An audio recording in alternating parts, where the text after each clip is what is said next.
Let me share my screen.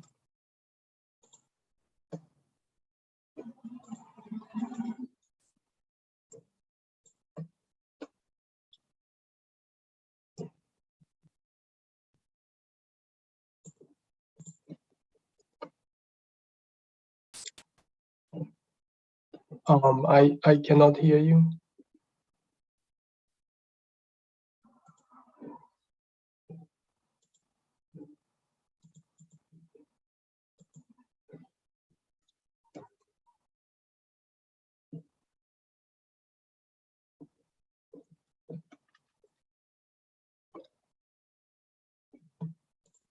Yes, I can see the screen.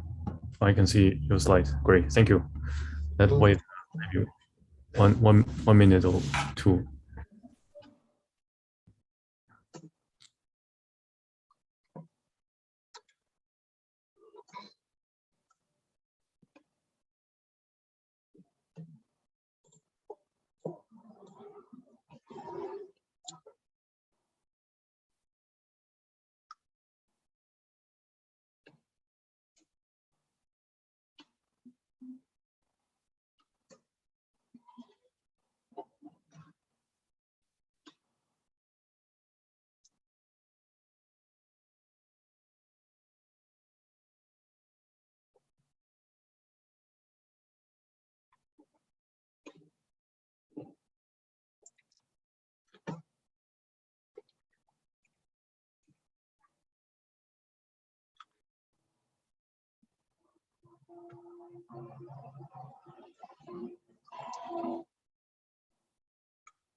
Your first name is Shao-Kai.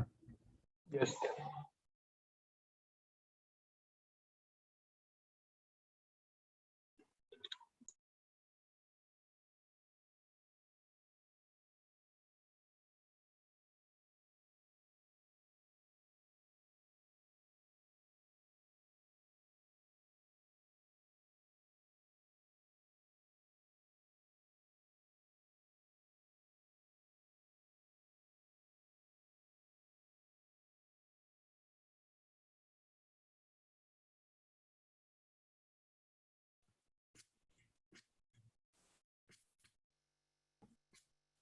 Let me also press the recording.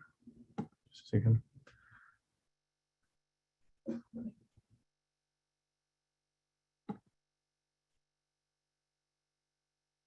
Okay, ready? Welcome, Yes. Welcome everyone to Harvard CMSA Quantum Matter in Math and Physics Seminar Series. 欢迎大家。Today is our great honor to invite Shao-Kai Jian from Brandeis University. Shao-Kai previously studied his PhD at the Tsinghua Daxue, Tsinghua University, IAS, under Professor Hong Yao, and he did his postdoc works at the University of Maryland and currently at Brandeis University. He will be speaking today on his recent work on late time von Neumann entropy and measurement-induced phase transitions. Let me remind the audience, please feel free to interact with Shao-Kai and ask questions during the talk. And that is so. So Shao-Kai, welcome. Please take over. That's all yours. Thank you. Thanks. Yeah, I'd like to thank Julian for inviting me, and it's my great pleasure to speak. Today I'm going to talk about late-time von Neumann entropy and measurement-induced phase transition.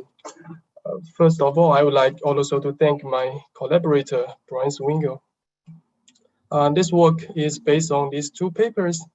The first paper is about Renyi entropy, and the second paper basically generalized the Renyi entropy to get von Neumann entropy. So we are interested in quantum thermalization. Imagine we are doing an experiment in a lab. We have the system, which is inevitably coupled to the environment. But we can view the system and the environment as an isolated quantum system. The question we want to address or we want to understand is how does such an isolated quantum system thermalize? This question is not only important theoretically, but also relevant experimentally, because people now can achieve delicate controls of an isolated quantum system and measure, for instance, entanglement entropy. Here is an experiment done by Grainer's group. This is a quantum quench experiment. They prepare a pure state with little entanglement between different parts. They then evolve this pure state via some unitary dynamics. At late time, entanglement will establish between different parts of the system gradually. And they measure running entropy of a subsystem as a function of time. So this is a chain with 6 qubits. And the subsystem A contains 2 qubits. The running entropy starts from 0 because the initial state is basically a product state. It will grow linearly at the first and then saturate to a plateau after thermalization. So we are interested in such kind of dynamics in this talk. To be more concrete, we are interested in quench dynamics of entanglement entropy. Consider 2 many-body systems, A and A bar. We start from a product state between them, and we evolve the product state via chaotic Hamiltonian. The Hamiltonian will couple A and A bar. We are interested in calculating von Neumann entropy of A at a time capital T. Here is the definition for von Neumann entropy. This capital T denotes the time, not the temperature. So we expect a similar behavior. Entanglement entropy of A will grow linearly at first and saturate to the page value at late time. There are known analytical calculations for such quench dynamics, for instance, in conformal field theory, in random matrix theory, and in holographic theory. But for a more general Hamiltonian without any conservation laws, we expect the late time saturation to be a random pure state. And the question I want to address in the first part of my talk is how does this page value arise from a quantum quench?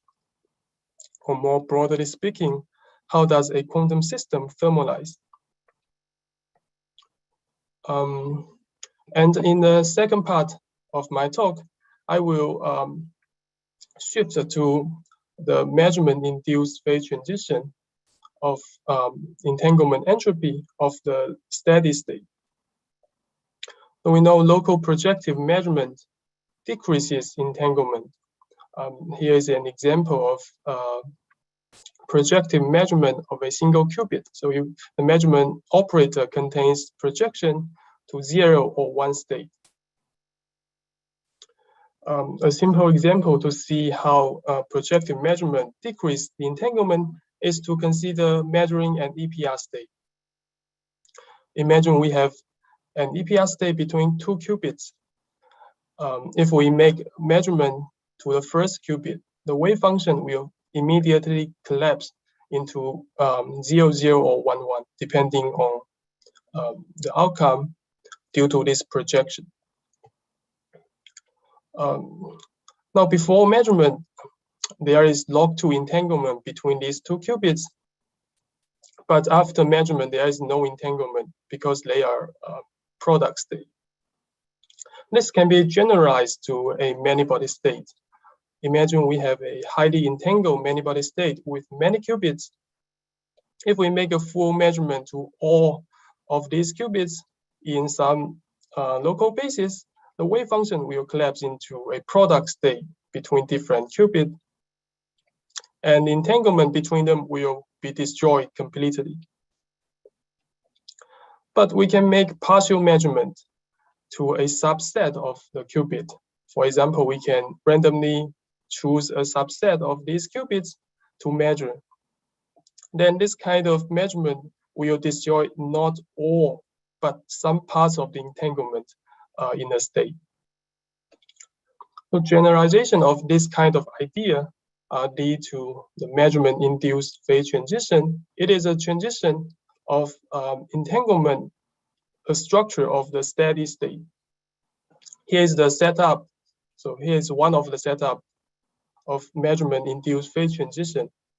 Consider a chain of qubits in the horizontal axis, and the vertical axis is the time step. We apply random unitary to entangle nearest the neighbor qubit.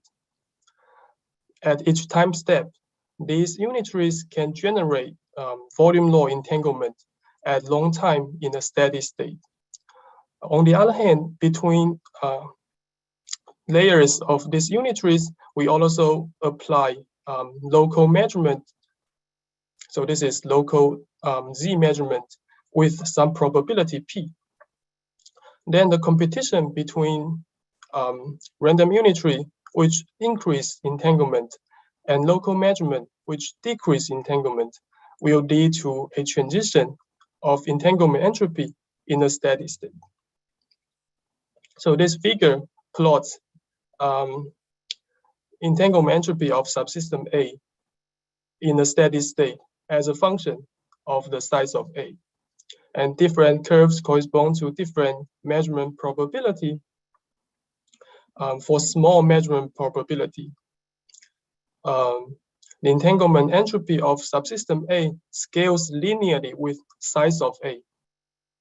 So the system is in a volume law phase, increasing the measurement probability above some critical value.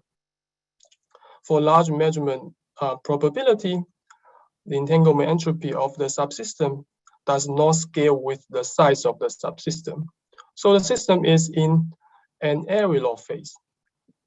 So from this, we can see the measurement realize a transition from a volume law phase to an area law phase in a steady state as a function of the measurement probability. For random circuit model, there is a mapping to statistical models to understand this kind of transition.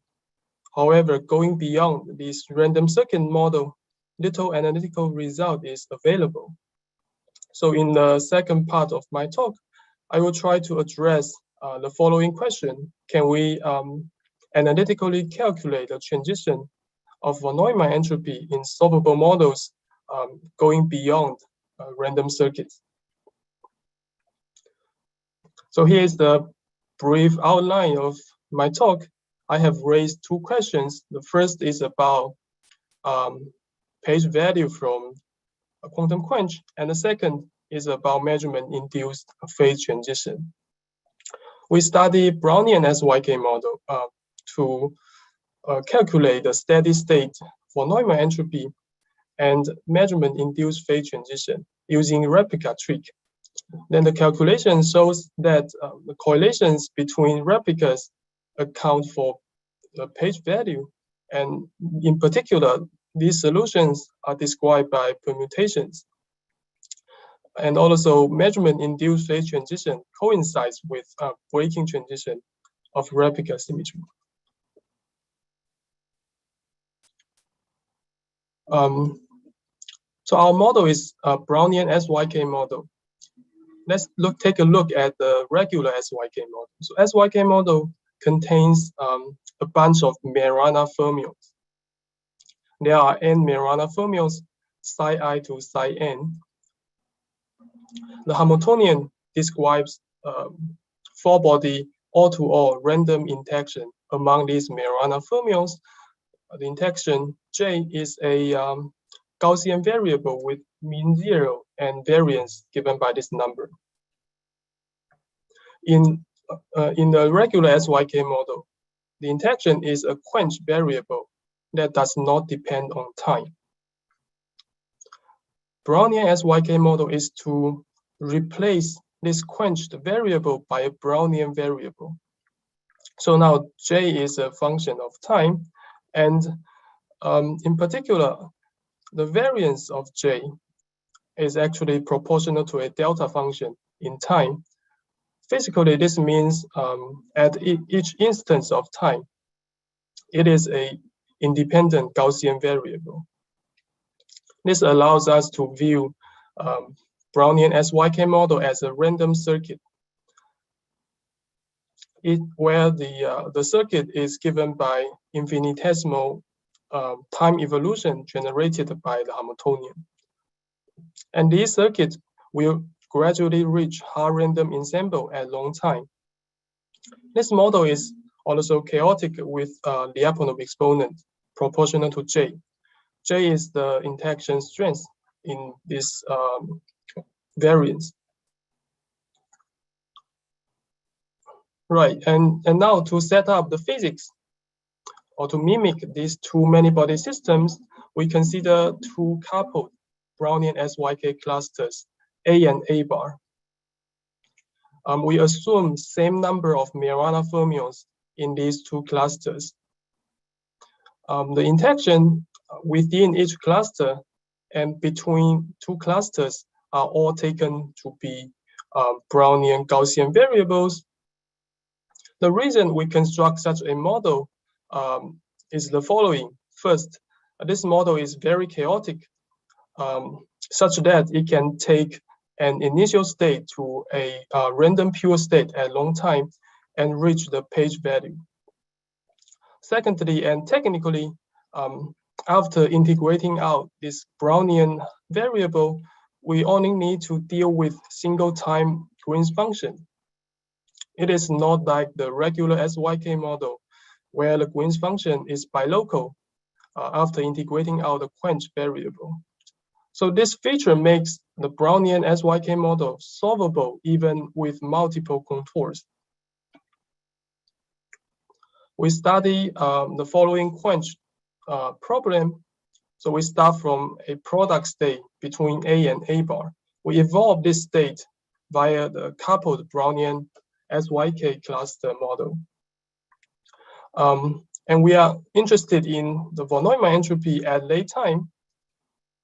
Here's the definition for von Neumann entropy, and we use replica trick to get von Neumann entropy. Namely, we calculate Renyi entropy for arbitrary n, and then take n equal to 1 limit to get the von Neumann entropy.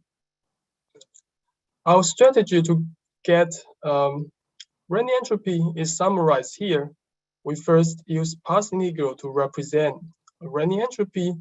We solve saddle point equation to get the solution. Once we have the solution, we can evaluate the on-shell action, which is nothing but the Renyi entropy. And finally, we take the replica trick to get the von Neumann entropy. Excuse me. Mm-hmm. Remind me, what's the random pure state you mean? Do you mean random and pure? The chaotic random pure state at long time, that sentence. Yeah, random. So random pure state is, you can imagine you have a arbitrary pure state and you act on this pure state by a hard random unitary. And this will bring you to another pure state, and we call this random pure state. Okay. Thanks.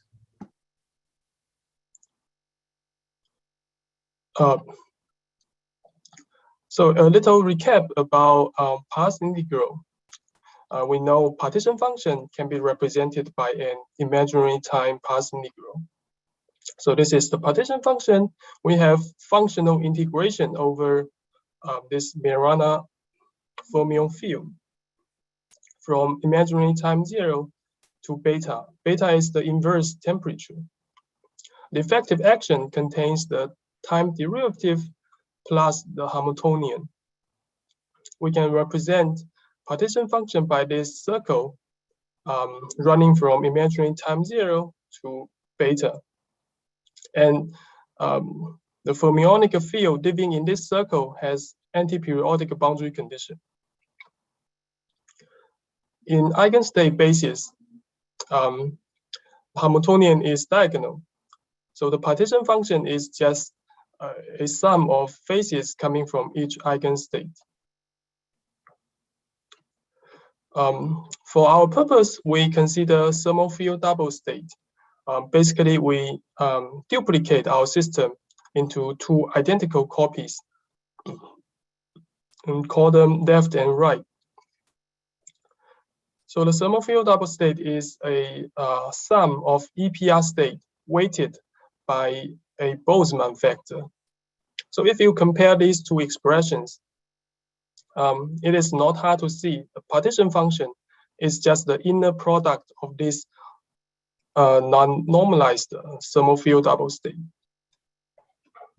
So there is a simple diagram representation of this thermal field double state. We can cut the thermal circle into two parts, the bottom semicircle and the top semicircle, to represent a cat and a bra. So here, the bottom semicircle represent the cat of this thermal field double state. And we are familiar with imaginary time passing integral, so it is also easy to adapt this passing integral to represent thermal field double state. We take the initial state to be thermal field double state of bipartite system. So for initial state, there are two semicircles for A and A bar respectively. And the dashed line connecting them represent the coupling between them. The density matrix is an contracted cat and bra. So they are so they can be represented by these two semicircles without any connection between them to represent this uncontracted cat and bra. So this is the density matrix. Let's take a look at passing integral for Renyi entropy. As we already know the density matrix. Here is the definition for Renyi entropy. We have traced rho A to nth power. So rho A is the reduced density matrix of A. We need to trace out A bar to get rho A. So in this diagram, we can basically connect these two semicircles for A bar to form a full circle to indicate the trace. On the other hand, we need to insert twist operators in A because we have actually matrix multiplication for rho A. So this cut indicates the twist operator. So the effect of this twist operator is such that the coupling between A and A bar in the top semicircle is between different replica. So it is, for example, between replica alpha and alpha minus 1. So alpha is the replica index. But in the lower semicircle or in the bottom semicircle, the interaction is between the same replica. And this is our notation for replica. Now the real-time evolution can be represented by, or can be obtained by a complex continuation. We have this imaginary time circle, and now we have real-time evolution going forward and then going backward. For Brownian Hamiltonian, since it does not respect time translational symmetry, the energy is not conserved. So there's no notion of temperature. We can basically set temperature to be infinite or beta to be 0. In this case, we don't have this circle, but this Keltish-like contour. And the replica, sorry, the twist operator inserted in the top semicircle now becomes a backward contour. That means we need to insert a twist operator in the backward contour for the coupling between A and A bar. So here plus means forward contour and minus means backward contour. In the forward contour, we have coupling between the same replica. So there is just a delta function. But in the backward contour, we have to insert a twist operator between the interaction of A and A bar. And epsilon, this twist operator is just a cyclic permutation matrix because the coupling is between alpha and alpha minus 1. And there's also a periodic boundary condition for this replica. Alpha and beta are replica indices in this notation. So to write down path integral, we have n replicas, and each replica has forward and backward contours. So the effective action, in the effective action, the Hamiltonian, so we need to actually collect a Hamiltonian from all these contours in the effective action. And then we average over the Gaussian variable. So here is a schematic procedure of averaging over the Gaussian variable. So we have a Gaussian integration over this disorder. The disorder is the same for all Hamiltonians from these contours. So once we integrate out J, it will render correlations between different contours. Basically, integrating out J is to take square of this sum. When we expand this square, there will be correlation, or there will be coupling between different contours. So now it is convenient to introduce Green's function, G, which is the correlation between contour alpha S and beta S prime. So in terms of this Green's function, we can write down the effective action for the Renyi entropy. It contains 3 parts. Two are the action for the individual cluster, and the last one is the action for the coupling between 2 clusters. Here is the action for the individual cluster. Here we introduce a Lagrange multiplier sigma to enforce this identity. So sigma serves as self-energy of the Majorana fermion, and the last term is from self-coupling within each cluster. Here, because the Majorana fermion is quadratic in the action, we can basically integrate them out to get the Pfaffin. So this is the action for individual cluster. Now let's look at the action for coupling between 2 clusters. Here, the key quantity is correlation between forward and backward contour of different replicas. Remember, plus and minus indicates forward and backward contour. So this is a correlation between different contours, and alpha and beta run from 1 to n for replica. X is either A or A bar for the subsystem.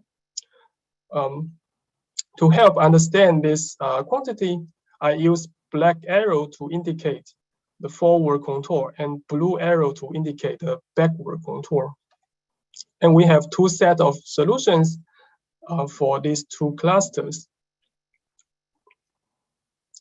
For notational simplicity, I also introduced this orange G to indicate correlation matrix. So this is an n by n matrix. I use this orange line connecting different contours to indicate a specific solution. For example, this is a diagonal solution. The correlation is between the same replica.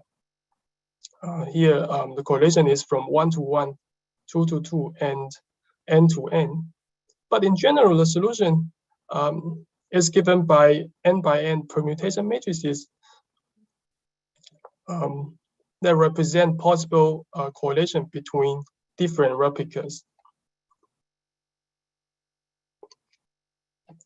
Now, in terms of this correlation matrix, we can write down the action for the coupling explicitly. So this is the action for the coupling.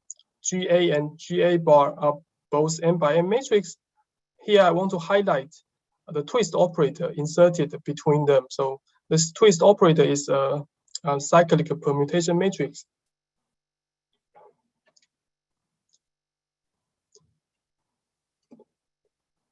The entanglement between A and A bar will increase because of the coupling between them. So we expect the coupling between them will determine the time dependence. So we are ready to look for saddle point solution. If, for instance, we plug in the diagonal solution, if both GA and GA bar are diagonal, we just plug in the identity matrix to this expression and we get trace of epsilon itself. So epsilon is a cyclic permutation matrix whose trace is 0. So what is left is this constant, and we get a linear time dependence. And this linear time dependence actually explains the early time growth of Rayleigh entropy. But this is not what we want for steady state because we expect the steady state to be time independent. So how can we get time independent solution? Imagine a solution in A bar is still given by this replica diagonal solution. So it is still an identity here. What kind of solution we can have to have this time independent feature? It is easy to guess that the solution in A is the twist operator itself to have time independent feature. Because so if we plug epsilon here, and this is the transpose of epsilon, but we know the transpose of epsilon is the inverse of epsilon. So we get trace of identity, which cancel this factor. So we get 0 for this time independent solution. So more generally, if the solution in A bar is given by a arbitrary permutation matrix, let's call it tau A bar, then the steady solution for A is given by epsilon times tau A bar, which is also a permutation matrix. And this, if we plug in these two solutions back to the action, it is not hard to check that the action vanishes. So we get time independent steady state solution. As I said before, it is given by a pair of permutation matrices that are related by the twist operator. Now we are ready to evaluate the on-shell action. So we plug in this solution to the action, the coupling vanishes. So what is left is the action for individual clusters. So this is the action for individual clusters. I'm not going through the details, but if we plug in the solution, the second term becomes a lead to a time dependence.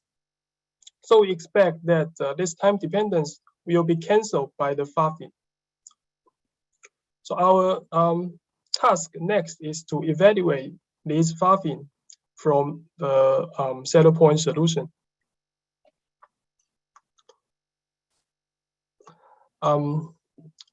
Before evaluating the Pfaffin of n replica, let's look at the Pfaffin for a single replica with Keldysh contour.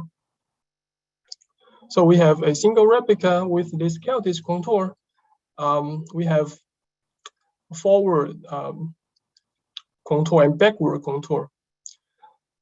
For this forward field and backward field, the time derivative has opposite sign. And we also need to consider the boundary condition. So the boundary condition in capital T is regular. So we just identify the plus field to be same as the minus field. But the boundary condition at time 0 has a minus sign because the fermionic field is anti-periodic in a closed circle. Now let's imagine to hit a state at capital T to match the boundary condition. So let's call this state big psi. So when we hit this state using the contour fermion, so psi plus and psi minus, we will see that the state will bring psi plus to psi minus, and this is consistent with the boundary condition at capital T. And this also reminds us of EPR state. So here is the EPR state. Psi and chi are Majorana fermions defining this EPR state. So as you can see, this EPR state will equal psi to I chi. So it also equals one fermion to the other fermion. If we identify this big psi state as EPR state, we can see that it also take care of the boundary condition at time 0. This can be done by taking a Hermitian conjugation of this identity, so we get this identity, and there is a minus sign because of I here. So this minus sign precisely capture the minus sign in the boundary condition at time 0. So it indicates that we should identify the plus field as psi and minus field as I chi. So we have an identification between the contours and the operators defining the EPR state. So if we plug in this identification to the action, so we just change, use psi and chi to replace psi plus and psi minus. The backward evolution, so originally there is a backward evolution, we'll change sign to be a forward evolution. So we get forward evolution for both contour.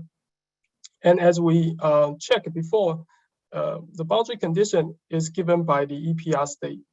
So now this Keltish contour is equivalent to a transition amplitude of an EPR state. And the Hamiltonian is of course given by the original Hamiltonian with the replacement of psi minus.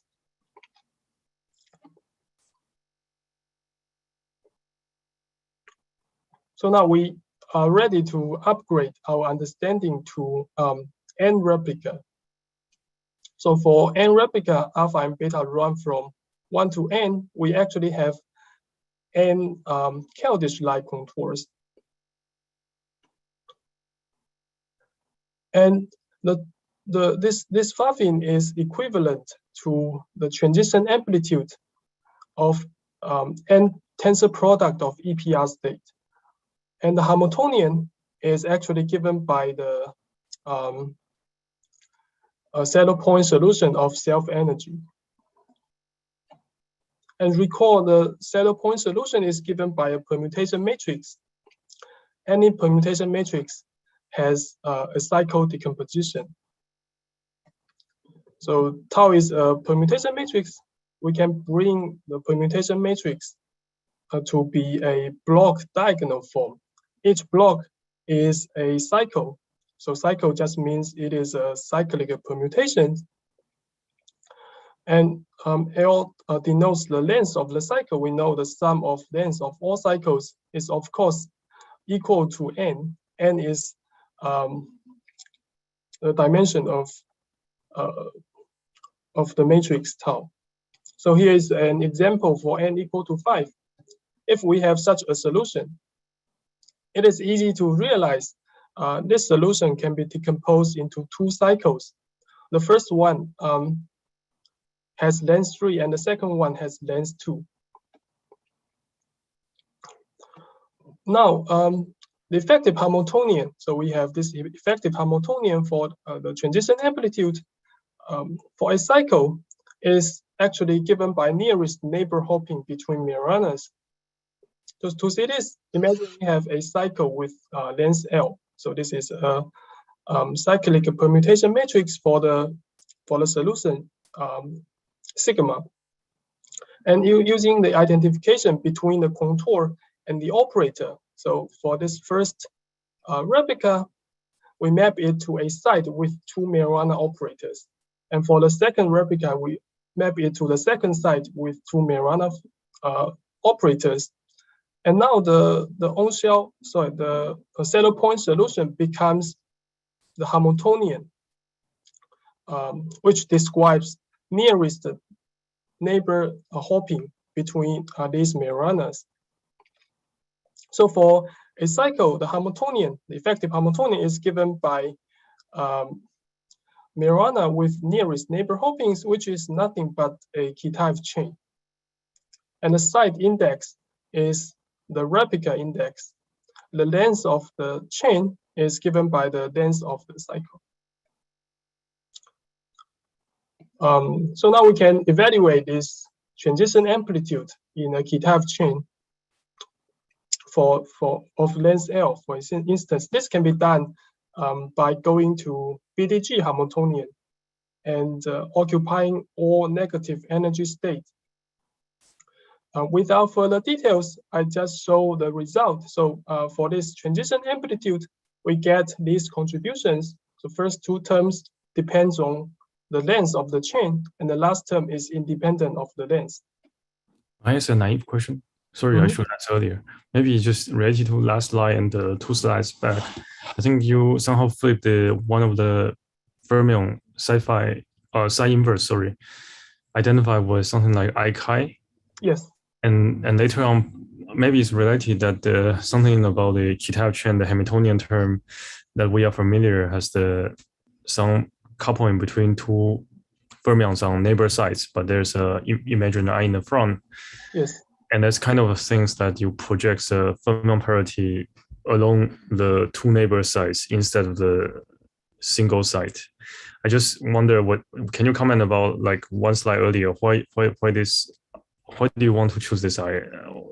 Is there something important, or why don't you just use the original side minors, the notation in earlier slide? Maybe there's nothing important, but one slide back, just one slide back. Why do you want to define that way? Is there something crucial about this? The blue. Yeah, there's not something crucial about this. It is just because when we define EPR state, we want to have a complex fermion. So a conventional way to define a complex fermion using Majorana fermion is to use, for example, psi plus IK, right?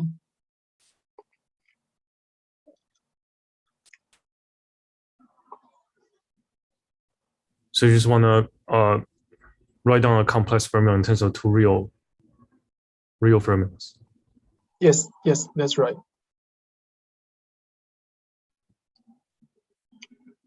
Okay, thanks.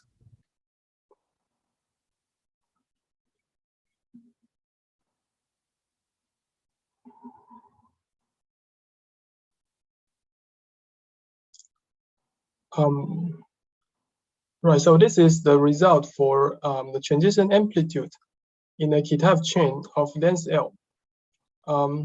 Yeah, there are 3 terms, and let's remember for this saddle point solution, we have cycle decomposition. So for both A and A bar, we have similar cycle decomposition, and the length of this cycle is denoted by Lj, for instance. And of course, sum of this length is equal to n for both A and A bar. So now the on-shell action is given by the sum of all contributions for these cycles. So the logic is that we decompose our saddle point solution into different cycles, and we map each cycles to transition amplitude in Kitaev chain. So we have this answer. Then the last thing to do is to sum over these contributions And the first two terms depend on L, will lead to a contribution depend on N, because the sum of L is equal to N. More precisely, this first term will cancel the time dependence as we expect, and the second term will lead to this minus 2n log 2.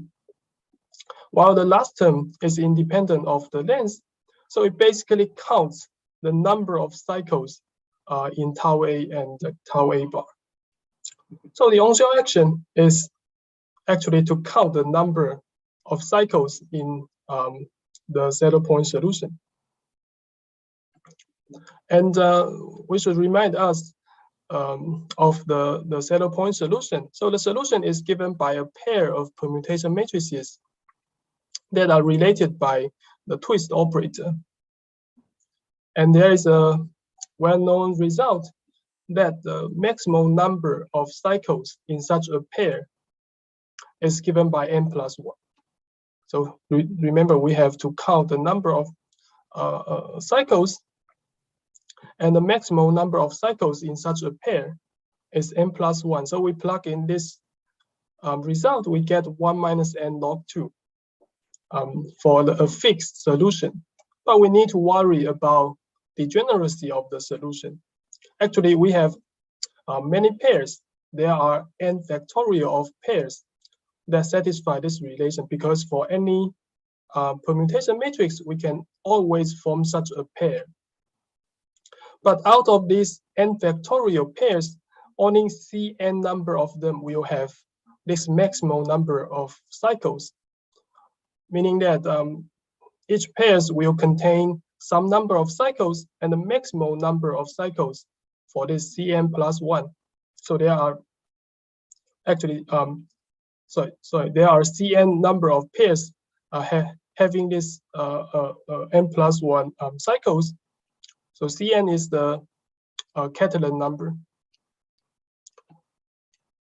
Now we can collect all these factors into our expression. We have the degeneracy, we have the on-shell action for a fixed solution, and there's another factor. I will discuss this shortly.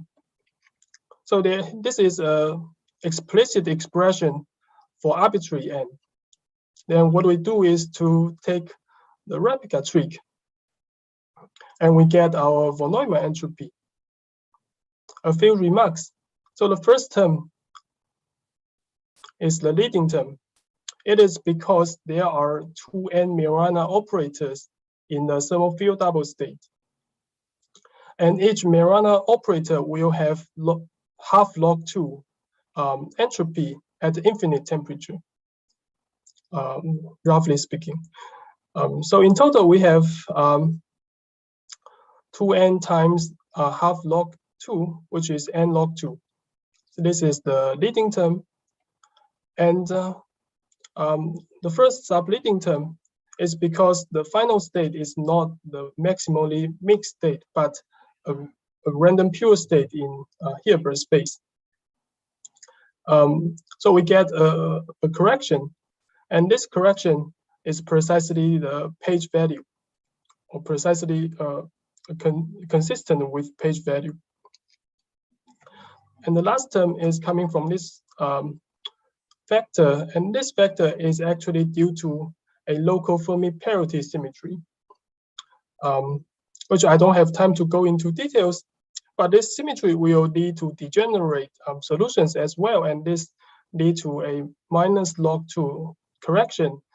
Physically, it means that we start from Fermi parity even initial state, and the final state can only explore a subset or subspace of the Hilbert space, which will reduce the Hilbert space dimension by 1/2. And this leads to a minus log 2 correction to our final result. And this is the result for 2 clusters. We can, of course, generalize our calculation to a chain of clusters. So we consider a chain of these clusters, and nearest neighbor clusters are coupled together. we separate the chain into two subsystems, A and A bar, and we are interested in von Neumann entropy of A.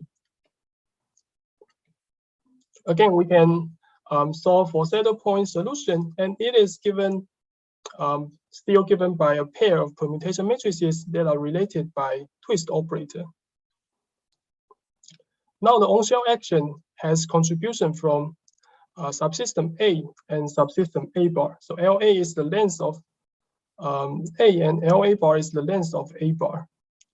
When LA bar is equal to LA, the calculation is same as two clusters. But when LA is greater than LA bar, sorry, the opposite way, the LA bar is greater than LA, and this will lift the degeneracy. Because this term is greater than that term. That means we want to maximize the cycle in tau A bar and minimize, actually not minimize, we just want to maximize the cycle in tau A bar. And the maximum number of cycles we can have is n for identity matrix. So the solution in A bar is given by identity matrix. And because they are, so the solution in A and A bar are related by the twist operator, the solution in A is nothing but the twist operator. So it is given by a cyclic permutation. The number of cycles is just 1 for A. So if we plug in this solution, we get the result, which is 1 minus n LA log 2. The contribution from A bar vanishes. And the von Neumann entropy is very simple. We have the maximal entropy and the correction from symmetry. So in our calculation, we don't have other correction, but actually there is a correction for page value. So there is a subleading correction, but when LA is not equal to LA bar, this subleading correction is exponentially suppressed in large N. So it is not included in perturbative large N calculation. It will be interesting to pick up this correction from other methods. So this is the story about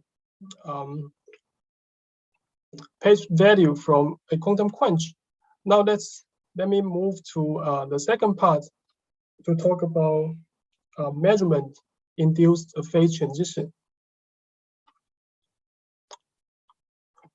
For later purpose,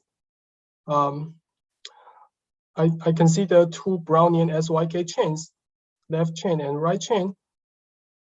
And again, I'm interested in von Neumann entropy of subsystem A. And it is a volume law without measurement, as we have seen before. Now to construct a measurement operator, we pair the left and right Majorana fermions for each site and each flavor to a complex fermion. So here is the complex fermion, and we know for each complex fermion, there are two states, the unoccupied state and the occupied state, which are denoted by 0 and 1. So the measurement operator is the following. We have projection to 0 state and projection to 1 state.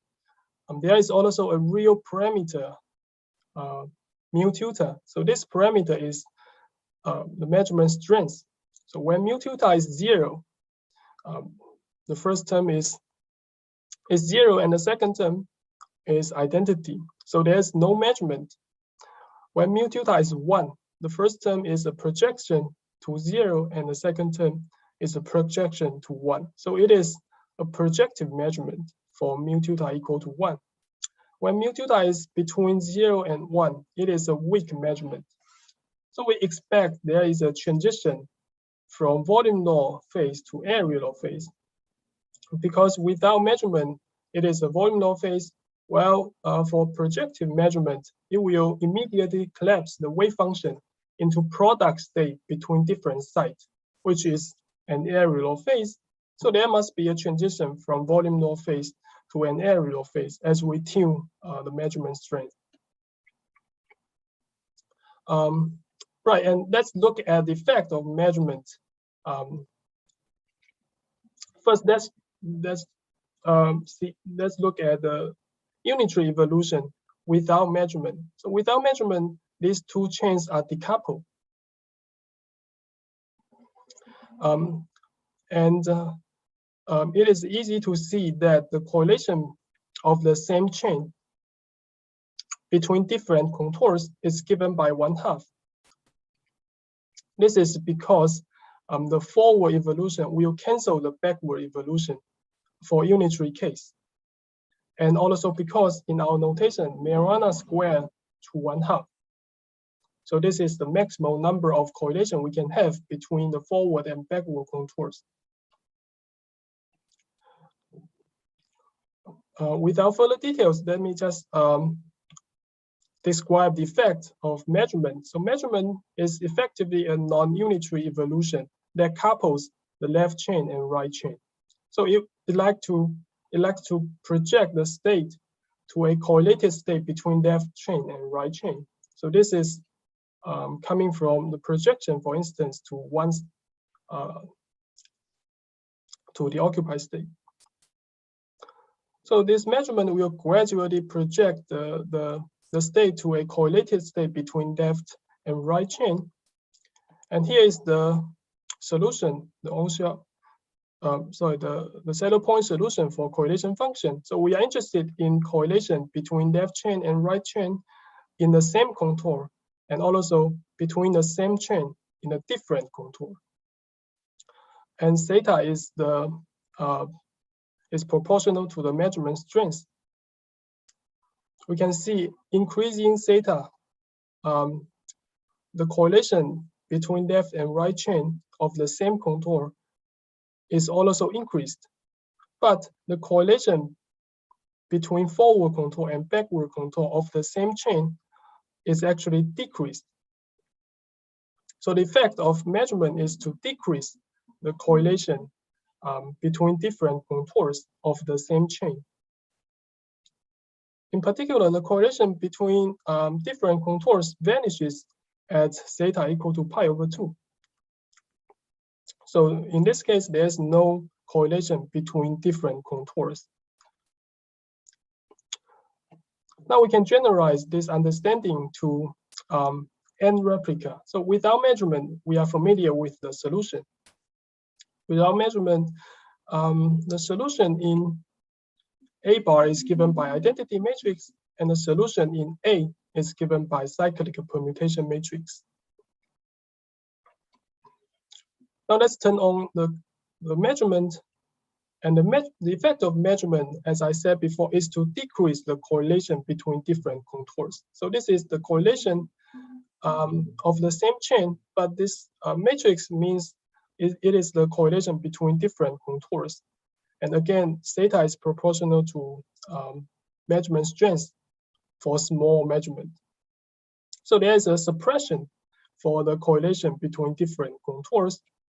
And there is a transition at theta equal to pi/2. At this point, correlation between different contours vanishes completely. And actually, this is the transition point for replica symmetry restoration. Let's just look at the action in the contour. There are n forward contours and n backward contours. The theory is invariant under permutation among these forward contours and among these backward contours. So the symmetry in the replica space is Sn cross Sn, where Sn is the permutation group. Now the saddle point solutions for theta less than pi/2 correlate between different contours and spontaneously break the symmetry. Because once different contours are correlated, we are not allowed to do the independent permutation. So this symmetry is broken spontaneously. The effect of measurement is actually to decrease the correlation. And the transition is a mechanism to restore the symmetry. So the transition at theta equal to pi over 2 is the transition where the replica symmetry is restored. So we calculate von Neumann entropy for different measurement strengths. So for different theta, what we find is that in the symmetry broken phase, meaning that the correlation between different replicas is finite and the symmetry is spontaneously broken. So in this phase, the von Neumann entropy is volume law scaling. On the other hand, in the symmetric phase, where the measurement is very big and there is no correlation between different contours, the von Neumann entropy is area law scaling. So the calculation for the von Neumann entropy is similar, and the difference here is of course we can still map the Pfaffin to transition amplitude of an EPR state. The difference is that now the Hamiltonian is two coupled Kitaev chains, and the coupling between the two chains is precisely given by the measurement. So we can evaluate the transition amplitude to get von Neumann entropy. We have a precise answer for Renyi entropy for arbitrary n. Then we can take the replica limit to get von Neumann entropy for subsystem A. So this is the result for von Neumann entropy. LA is the length of A. So the prefactor is the line tension, which depends on the measurement strength theta. So if we plot this line tension as a function of theta, we can see that it decreases from the maximal value, which is 2 log 2 to 0, precisely at theta equal to pi over 2. So we can see there is a transition from volume law scaling to area law scaling. And the transition point coincides with the point of replica symmetries breaking. Right, and I think here's the conclusion for my talk. So in the first part, I talk about correlations between different replicas and it account for page value. In particular, they are described by permutations. And in the second part, I talk about measurement-induced phase transition. And it coincides with breaking transition of replica symmetry. With that, I would like to thank you for your attention, and I'm happy to take further questions.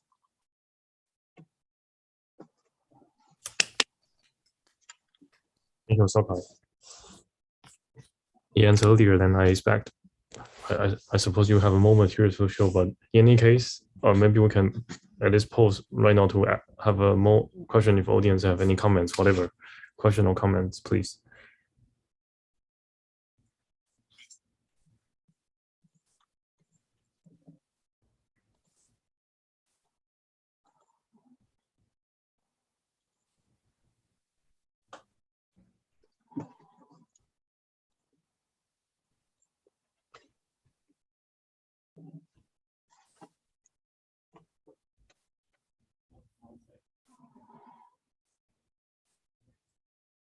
I suspect you have something more to show, right?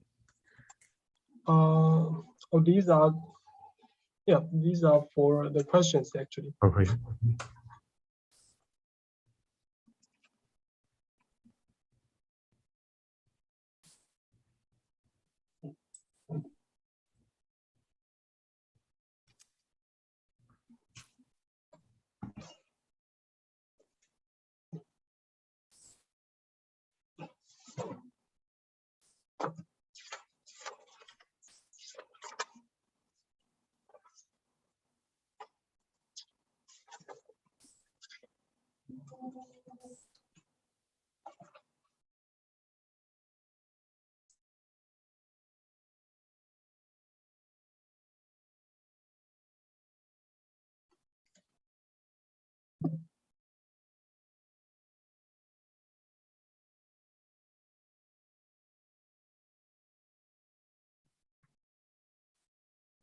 Actually, can you mention again what's a possible physical meaning of this theta.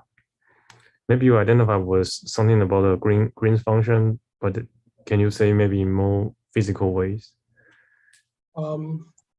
Yes, so actually there is psi theta and cosine theta in terms of some Green's function, GLL, GR, GLR, that type of things. But are there some physical interpretation of this theta?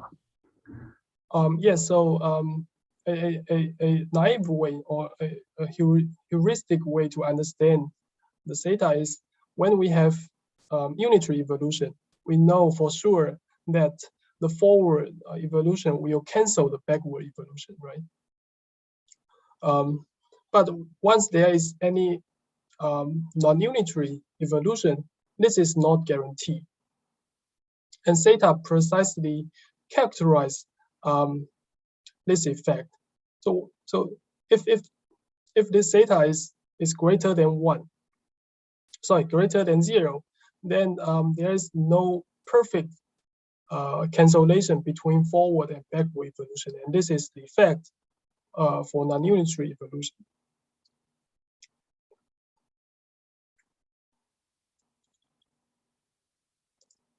And actually, theta has is of course related to the measurement, because measurement is the non-unitary effect. I think.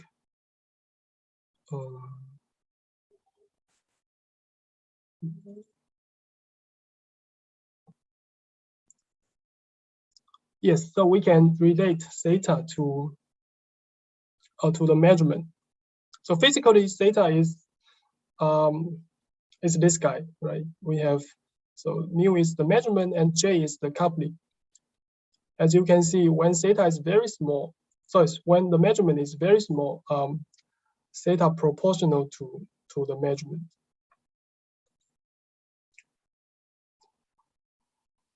Let me just make sure. Is the unitarity or unitary only at the theta equal to 0 and pi? Yes. Okay. Pi as well. Right, but in our calculation, we only our calculation is only valid for theta from 0 to pi over 2. So actually, the theta is just a convenient parameterization of our calculation. And you are right, theta, when theta is 0, it is unitary evolution. When theta is non-zero, it is not unitary. But how about theta equal to pi? Is theta 2 pi periodic, or what's the periodicity of theta?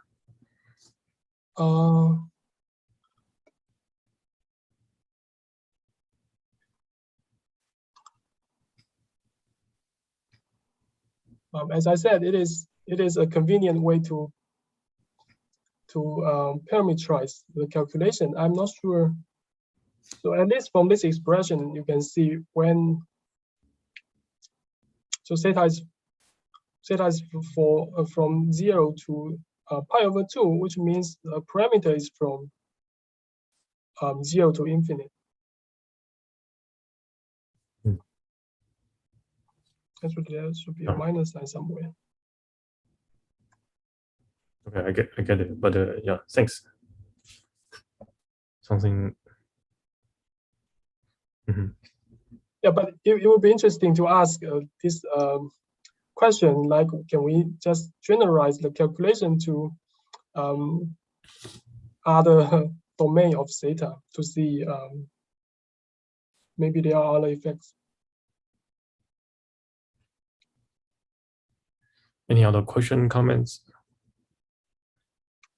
If not, let us thank Shao-Kai again. It's very interesting. Thank you. Thank you for that. Thanks.